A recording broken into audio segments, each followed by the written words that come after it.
आज हम लोग अपठित गद्यांश के बारे में देखते हैं। अपठित गद्यांश जो 10 मार्क्स का होता है और इसमें किन बिंदुओं पर ध्यान रखना है इस चीज को देखना है। तो सर्वप्रथम इसमें एक फर्स्ट टाइप का जो क्वेश्चन हुआ वो एक पदेन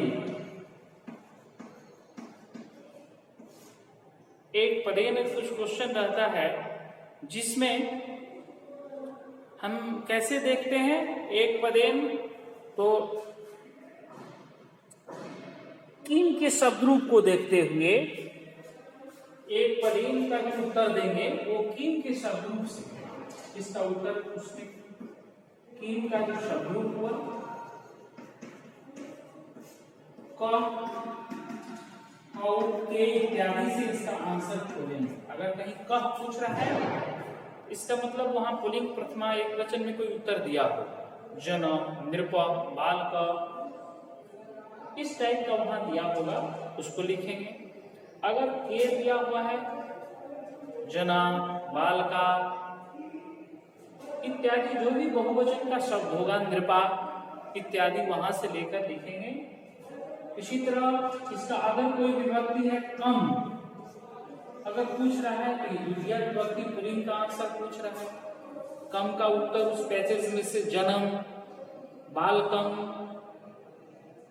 शिशुम, नृपम, राजानम इत्यादि उत्तर उस पैसेज में से लाके लिखेंगे। कभी कभी होता है कि डायरेक्ट उसमें नहीं दिया, ठीक है, वहां नृपा दे रहा है और पैसेज में कम करके यहां पूछ दिया, तब तुमको उसको नृपम, उसको कम दिया है इसलिए वहां पर डायरेक्ट नहीं यहाँ पर उतार सकते हैं, यहाँ पर उसको चेंज करना पड़ेगा। तो नृपा के बदले नृपम कर दिए। अगर राजा दिया है, अगर क्वेश्चन इसको वन वर्ड में लिखना है, वन वर्ड में, तो वहां पर इसको नृपम कर दिए, राजानम कर दिए, जो शब्द है उसका द्वितीय विभक्ति लगा दिए, तब उसका उत्तर बन गया। जो इसमें इंपॉर्टेंट जगह है उस पर हम डिस्कशन करते हैं। केन अगर दिया है, पूछ रहा है, इसका मतलब किस से, साधन से पूछ रहा है, तो हो गया आंसर कलमेन, बस यानेन गच्छति, केन गच्छति तो बस यानेन गच्छति, केन लिखती तो कलमेन लिखती। इस टाइप का केन काभ्याम कै इसका जो उत्तर होता है। कस्में अगर पूछ रहा है तो इसका मतलब किसके लिए, जनाय, बालकाय इत्यादि या कोई भी चतुर्थी विभक्ति का वहां पर दिया होगा। अगर नहीं दिया है तो उसको चेंज करके हम शब्द रूप से उसको निकालेंगे, चतुर्थी करेंगे। कस्मात पंचमी, कस्य, कस्मात पंचमी किससे अलग होने के अर्थ में हो गया, ये जोड़ता है, ये अलग होता है, दोनों में अंतर है।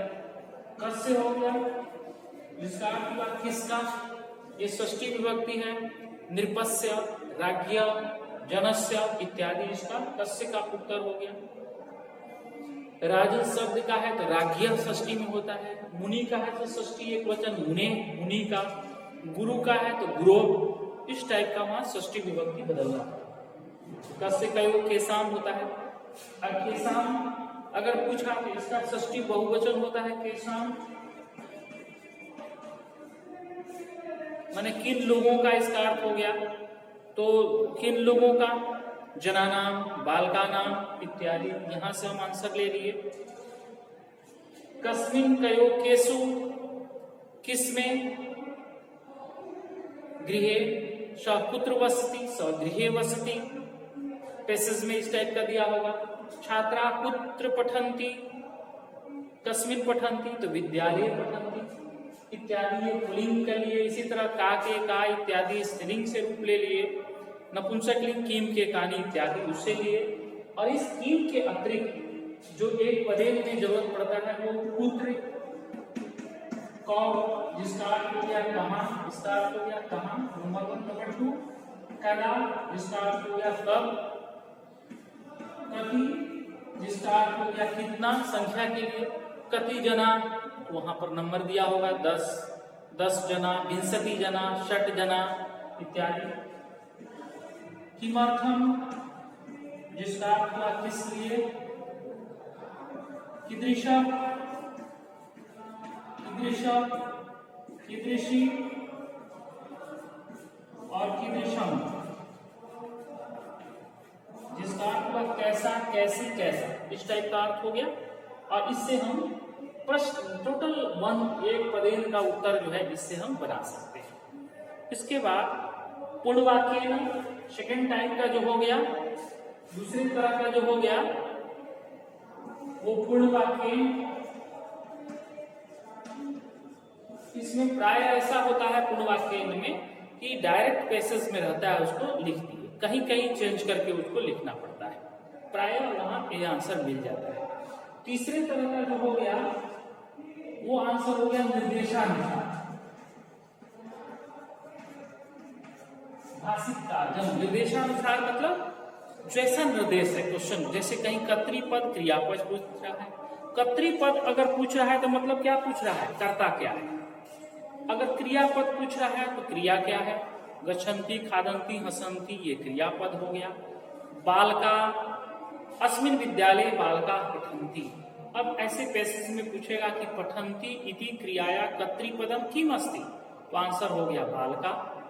अगर पूछा जाए कि बालका इति कर्तृपदस्य क्रियापदम किम अस्ति, तो पठन्ति। क्रिया और कर्तृपद, विशेषण विशेष्य, विशेषण प्राय पहले आता है, विशेष्य बाद में आता है, कभी कभी वो अपोजिट भी होता है। विशेषण विशेष्य, कर्तृपद क्रियापद, समानार्थक शब्द उस पैसेज में है, एक दिया पूछ रहा है और दूसरा उसका सिमिलर, जैसे दृष्टवा और विक्ष, विक्ष इति पदस्य अस्मिन् गद्यांशे किम पर्याय प्रयुक्तम अस्ति, वहां दृष्टवा दिया हुआ है, उसको लेकर वहां से लिख दिए। इस टाइप का पर्याय शब्द हो गया। विलोम शब्द अगर है तो वो विलोम शब्द, ये निर्देशानुसार में हो गया। और लास्ट क्वेश्चन हो गया जो एक शीर्षक लिखने के लिए, उस शीर्षक जिस पर वो गद्यांश हमारा आधारित है वो शीर्षक उस पर लिखेंगे। शीर्षक लिखने में किसी को प्रॉब्लम नहीं होता है, होता है। जैसे मान लो कि वो टॉपिक संस्कृत पर लिखा हुआ है तो संस्कृत भाषाया महत्वम लिख दिए। किसी महापुरुष के बारे में लिखा हुआ है तो उसका विशेषण कोई लगा दिए, और वो किसी कवि के बारे में है तो महाकवि करके वो लिख दिए। कोई ऐसा टॉपिक है जो पर्व के बारे में है तो वो लिख दिए वो टॉपिक में। वसंतोत्सव, वसंत के बारे में दे रहा है, वर्षा ऋतु के बारे में तो वर्षा काल, ऐसे उसको शीर्षक लास्ट में रहता है, इसको ध्यान रखें। तो एक पदेन, उसके बाद हो गया पूर्णवाक्य, निर्देशानुसार और शीर्षक, ये चार तरह का हम लोग का अपठित गद्यांश होता है।